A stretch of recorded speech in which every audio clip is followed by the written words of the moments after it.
கேள்வி பார்வையாளருக்கு வணக்கம். இந்த நேர்காணலில் நாம் சந்திக்க இருக்கும் சிறப்பு மதுரை உயர்நீதிமன்ற வழக்கறிஞர் மானகிரி செல்வகுமார் சார். வணக்கம். வணக்கங்க.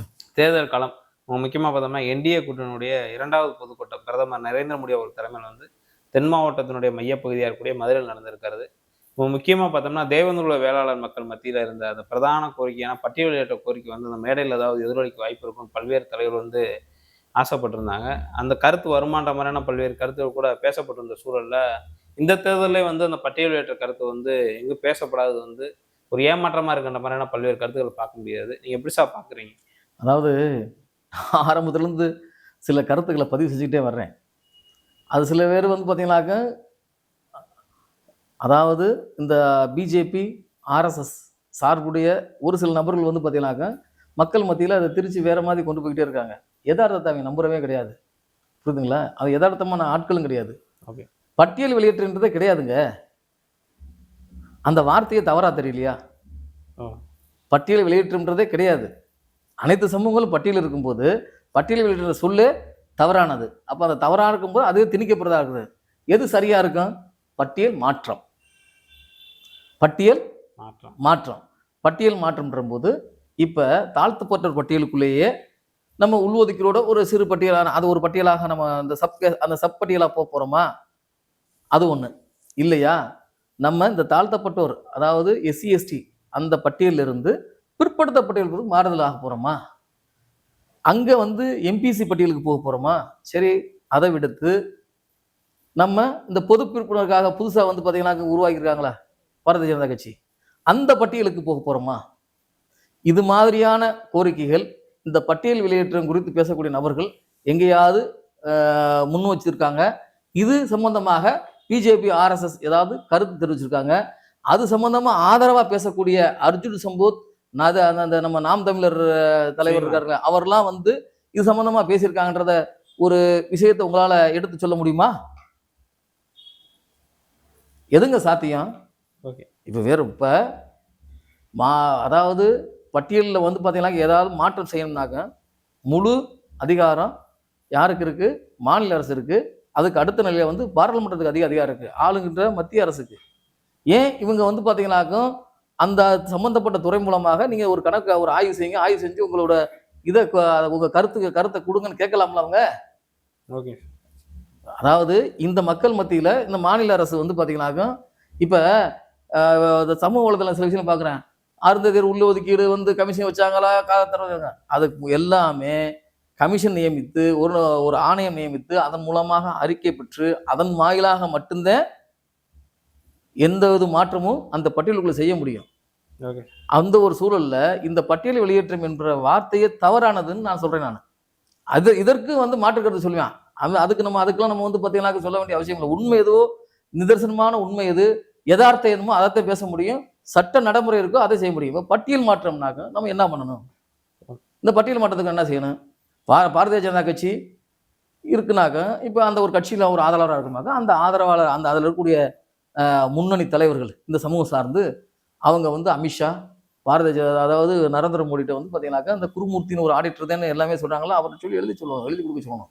ஐயா, நீங்கள் எங்களை பட்டியல் வெளியேற்றம்னு சொல்கிறீங்க, ரொம்ப சந்தோஷம், எங்கள் மக்கள்லாம் எல்லாம் முன்னேறிட்டாங்க, எங்களை கொண்டு ஆனால் எல்லாம் இடஒதுக்கீடுலாம் இருக்க முடியாது, அதனால் இந்த எங்கள் சமூகத்தை, தேவேந்திர சமூகத்தை உயர்ந்த வகுப்பினராக கருதி அந்த பொதுப்பட்டியலில் போய் சேர்த்துருங்க. அந்த பொதுப்பட்டியலில் வந்து பார்த்தீங்கன்னாக்கா, அதாவது பொருளாதாரத்தில் பின்தங்கிய ஏழைகள், நவீன ஏழைகள் அதில் போய் சேர்த்துருங்க. அதில் எங்களுக்கு ஒரு 3% இடஒதுக்கீடு வாங்கி கொடுங்கனாக்க அவங்கள பூரா வந்து பார்த்தீங்கன்னாக்க இந்த ஜென்மம் மூலமாக அவங்களை கையெடுத்து கும்பிடலாம். ஓகே. எவ்வளோ பெரிய விஷயம், இந்தியா முழுமைக்கும் கிடைச்சிருக்கும்ல. ஆமாம் சார். மாநில அரசு கருத்து கேட்க வேண்டிய அவசியமே இல்லை. மாநில அரசு கருத்து கேட்டால் வந்து பார்த்தீங்கன்னாக்கா அந்த பொதுப்பட்டியலுக்கான 10% இடஒதுக்கீடு அறிவிச்சாங்க. இது நடந்துரும்ல. இதெல்லாம் பேசாம விட்டுட்டு பட்டியலில் வெளியே போற இந்த பட்டியலில் அதை வெளியேற்றம்ன்றது அவசியமே இல்லாத பட்சத்துல மாற்றம் குறித்து யாருமா பேசாம இந்த மக்களை வந்து குழப்புற வேலை தானே பார்த்துக்கிட்டு இருக்காங்க. இந்த மக்களை குழப்புறதும் திசை திருப்புற வேலை தானே பார்த்துக்கிட்டு இருக்காங்க. அதுக்கு மாற என்ன செய்யணும்? இருக்கிற கட்சிகள்ல வந்து பாத்தீங்கன்னாக்க அந்தந்த கட்சியில இருக்கக்கூடிய ஆளுமைகள் இப்போ ஒரு சமூக வலைதளத்தில் ஏங்குறான் பாருங்க, அவன் வாங்க திரட்டுங்க, மக்களை திரட்டு, பொது தொகுதியில நில்லு, 2 ஆளுங்கட்சினாக்க தோக்கடி, மக்கள் அப்பதானே. அதாவது இங்க வந்து எது நிர்ணயிக்குது? வாக்கு தான் நிர்ணயிக்குது. ஓகே. வாக்கரசியல் தானங்க வந்து இப்போ ஆளுகின்ற அரசு எதுக்கு பயப்படுது? ஓட்டு போட மாட்டாங்கன்ற போது தானே அவங்களுக்கு அச்சம் வருது. அப்போ அவங்களுக்கு எதை நோக்கி நம்ம போராடி ஒன்றும் பிரயோஜனம், போராடவும் முடியாதுங்க. சரி, அப்படி இல்லையா, வாங்க இந்த பட்டியல் மாற்றம் குறித்து பேசுங்க. அந்த பட்டியல் வெளியேற்றம் குறித்து பேசியிருக்கான் பாருங்க, அவங்க பூரா வாங்க தற்கொலை கூட மாறுவான். போய் போய் போராடுவான், ஆயுதம் ஏந்தி போராட்டம் வருவானா? ரயில மறிப்புன்னு சொல்லுவோம் வருவானா? பச மறிப்புன்னு சொல்லுவானா வருவானா? இதுதான் கவனமா நீங்க வந்து இதை வந்து பாத்தீங்கன்னாக்க இதை பதிவு செய்யணுது. இப்படிப்பட்ட நபர்கள் பூராமே சமூக வலைதளங்கள்கிட்ட ஏதோ ஒரு கருத்தை ஏனோதானு சொல்லிட்டு இந்த மக்களை திசை திருப்பி மக்களை குழப்பிக்கிட்டு இருக்கான். இன்னைக்கு சூழல்ல வந்து பாத்தீங்கன்னா என்ன நடந்துக்கு இருக்கு, இது எந்த அடிப்படையில் நடந்திருக்குன்றது இது ஆராய முடியல. எளிதாக தாக்கப்பட்டுறாங்க. சட்ட பாதுகாப்பு, சமூக பாதுகாப்பு இந்த மக்களுக்கு இன்னமும் தேவைன்றது என்ன என் போன்ற ஒரு கருத்து. அது இதை வந்து தனிப்பட்ட முறையில் விமர்சனம் செய்யறது ஒரு சிலர் தான். அது வந்து பாத்தீங்கன்னாக்கா அவன் பேச்சுக்கள் நம்ம பதில் சொல்லிக்கிறதுமாக்க நம்ம நடைமுறைக்கு சாத்தியமாகாது, நம்ம வேலைகள் பாதிக்கப்பட்டுரும். இந்த சூழல்ல நான் மீண்டும் இந்த காணொலி வாயிலாக சொல்றது, அந்த அறிஞர்களுக்கு தயவு கூர்ந்து பட்டியல் மாற்றம் மட்டுமே சாத்தியமா இருக்கும். பட்டியல் வெளியேற்றம்ன்றது வந்து பாத்தீங்கன்னாக்க சாத்தியமாகாது. நீங்க அப்படி இருந்தாக்க பட்டியல இருந்து இந்த பொதுப்பட்டியலிருந்து வெளியேறி எங்க போய் விற்க போறீங்கன்றது எனக்கு தெரியல.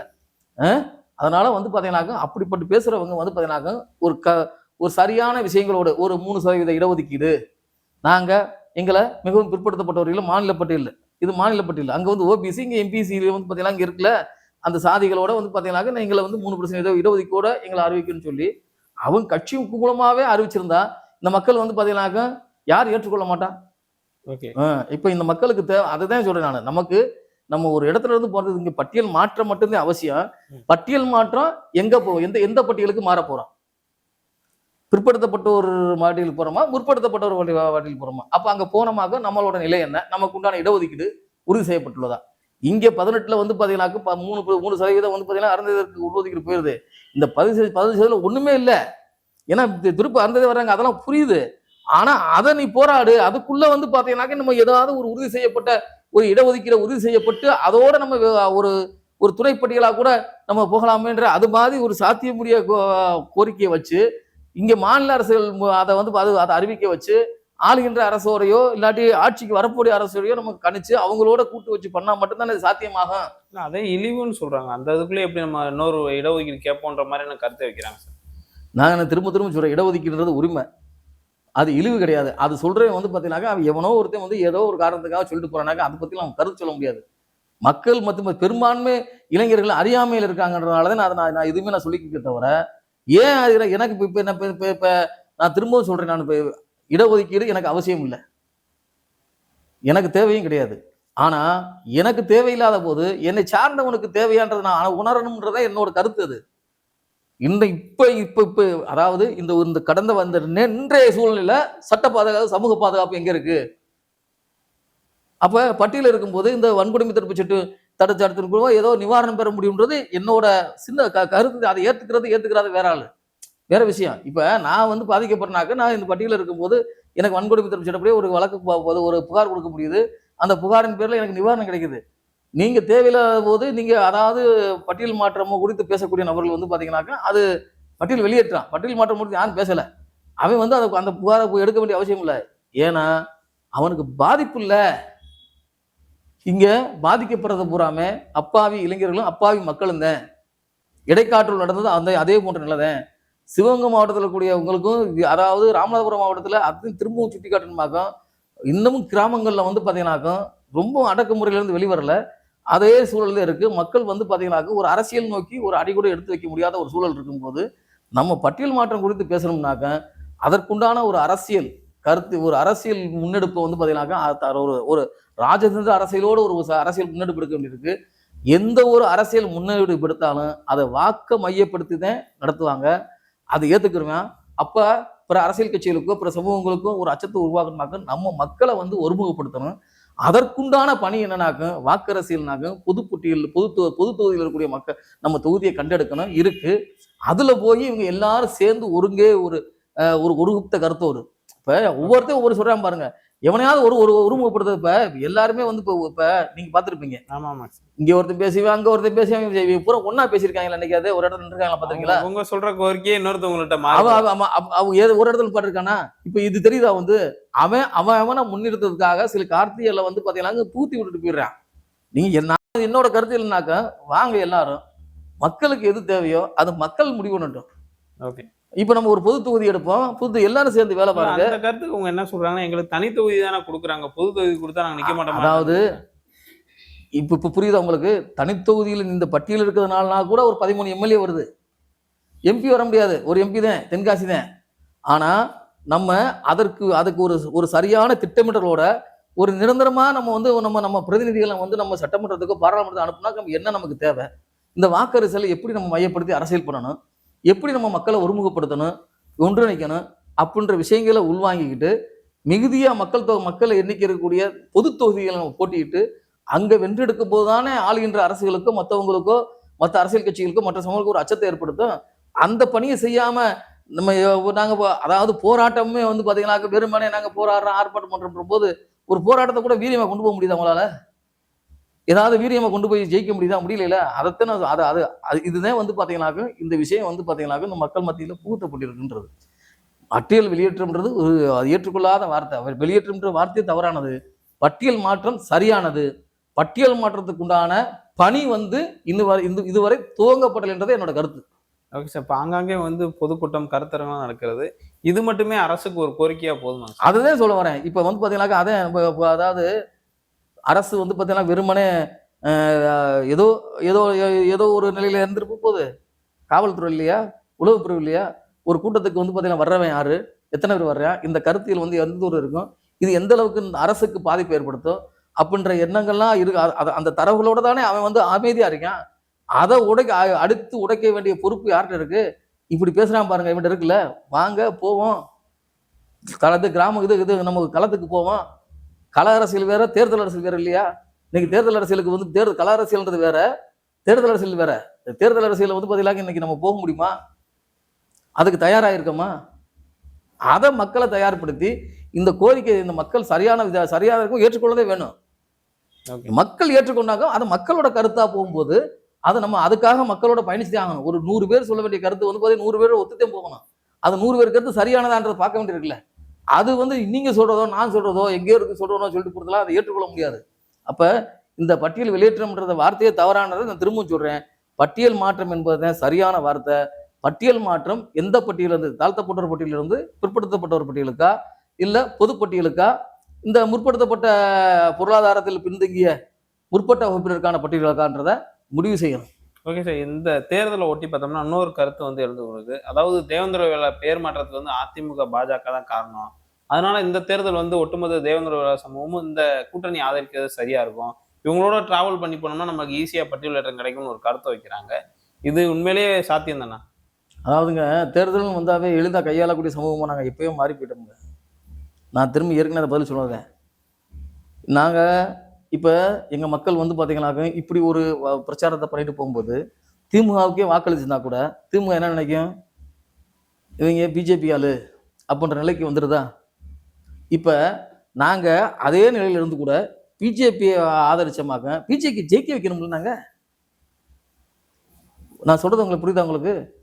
நாங்க பிஜேபி ஆளாவே இருந்தா கூட இப்ப நான் வந்து பிஜேபிக்கு வாக்கு செலுத்தி அந்த பிஜேபியோட நம்பிக்கையை பெறணும்ல.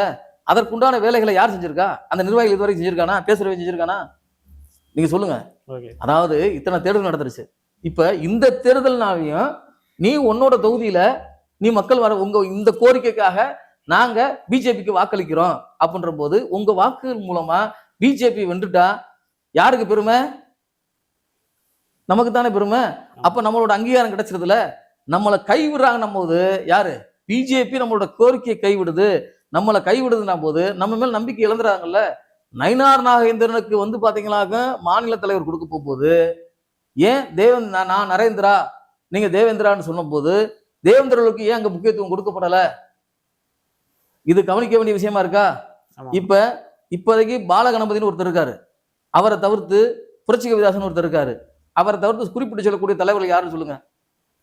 இந்த புரட்சி கவிதாசன் மட்டுமே அவர் வந்து பாத்தீங்கன்னாக்க விவாதங்கள்ல கலந்துக்கிறாரு. பாலகணபதி ஒரு சில விவாதங்கள் வந்திருக்காரு. இந்த 2 பேரும் குறிப்பிட்டு சொல்லும்போது அவர் தவிர்த்து வேற யார் இருக்கா? இங்க ஒரு ஊடக பொது ஊடகத்திலேயோ பொது சமூகத்திலேயோ பேர் தெரிஞ்சவங்க. இப்ப இவங்க 2 பேருமே ஏற்கனவே நிரூபிச்சுட்டாங்களா இந்த மக்களோட செல்வாக்க? இப்ப பாலகணபதிக்கு வந்து பாத்தீங்கன்னா திருவள்ளூர் பக்கம் ஏதோ ஒரு தொகுதி கொடுத்தாங்க நான் கேள்விப்பட்டேன். புரட்சிகரதாசன் ஏற்கனவே வந்து பாத்தீங்கன்னா அவருக்கு பல தடவை தொகுதி கொடுத்து அவர் வந்து பாத்தீங்கன்னா தோத்துட்டாரு அவரு. இப்ப தென் மாவட்டங்கள்ல ஒரு தொகுதி கொடுக்கும்போது அவங்க இது பிஜேபி வாக்குகளாக இந்த சமூகத்தை மாற்ற வேண்டிய கடமை அந்த பிஜேபியோட பொறுப்பாளருக்கு இருக்கானே. அந்த சமூக வலைதளத்தில் எழுதுறான் பாருங்க, எழுதிக்கிருக்காங்க. அவன்ல ஒன்று அவனோட பொறுப்பு இல்லையா? அப்ப அவன் வந்து ஏதோ ஒரு காரணத்துக்காக ஏதோ ஒரு விஷயத்துக்காக ஏதோ ஒரு விஷயத்தை உட்புகுத்திட்டு ஓடி போயிடறான். அந்த அந்த அந்த கட்சிக்கு, அதாவது அவன் சார்ந்த அமைப்புக்கே அவன் விசுவாசமா இல்ல அப்படின்ற மாதிரி எடுத்துக்கிற வேண்டியிருக்கு. இப்ப இந்த மாதிரி ஒரு சூழல்ல தான் தேவேந்திர வேளாளர் சமூகத்தை வந்து பாத்தீங்கன்னா பிற கட்சிகள்ல இருந்து இது வந்து அந்நியப்படுத்துற வேலையை நான் பாக்குறேன். அதாவது அவனும் தானும் கட்டு எதுவும் நிறுவனம் கட்டுறது மாதிரி இதே நிலையத்தை இது பண்ணிருக்காங்க. இப்ப எப்படினாலும் இங்க தேர்தல் அரசியல் வந்து பாத்தீங்கன்னாக்க காசு கொடுத்து ஓட்டு வாங்க போறேன். கிராமங்கள்ல வந்து பாத்தீங்கன்னா எங்க ஓட்டை உருவப்படுத்த முடியாது. அவன் வந்து பாத்தீங்கன்னா அவன் இஷ்டப்பட்டவனுக்கு ஓட்டு போட போறான். ஓட்டு போட்டாலும் பேர் என்ன வரும்? நீங்க சொன்ன மாதிரி நாங்க பிஜேபிக்கு வாக்களிச்சாங்க. இதுதான் எனக்கு நடக்க போகுது. இதை தவிர்க்கணும்னு தான் நான் ஆரம்பத்துல இருந்து நான் என்னோட கருத்தை வலுவா சொல்லிக்கிட்டு இருக்கேன். இதை ஏத்துக்கிறது தான் அவங்களோட விருப்பம். புரியுதுங்களா? பிஜேபி இந்த மக்களோட கோரிக்கையை எடுத்து செயல்படுத்தினா நாங்க வரவேற்கிறோம். நான் முதற்கொண்டு வரவேற்கிறேன். நான் உழைக்க தயாரா இருக்கேன். நான் பிஜேபியிலே ஐக்கியமாக இருக்கேன். ஆனா அங்க இருக்கக்கூடிய நபர்கள் வந்து பாத்தீங்கன்னாக்க இந்த மக்களோட நம்பிக்கையை அந்த பிஜேபி தலைமைக்கு கொண்டு சேர்த்திருக்காங்கன்றத கேள்வி. ஓகே சார், நன்றி. நன்றி.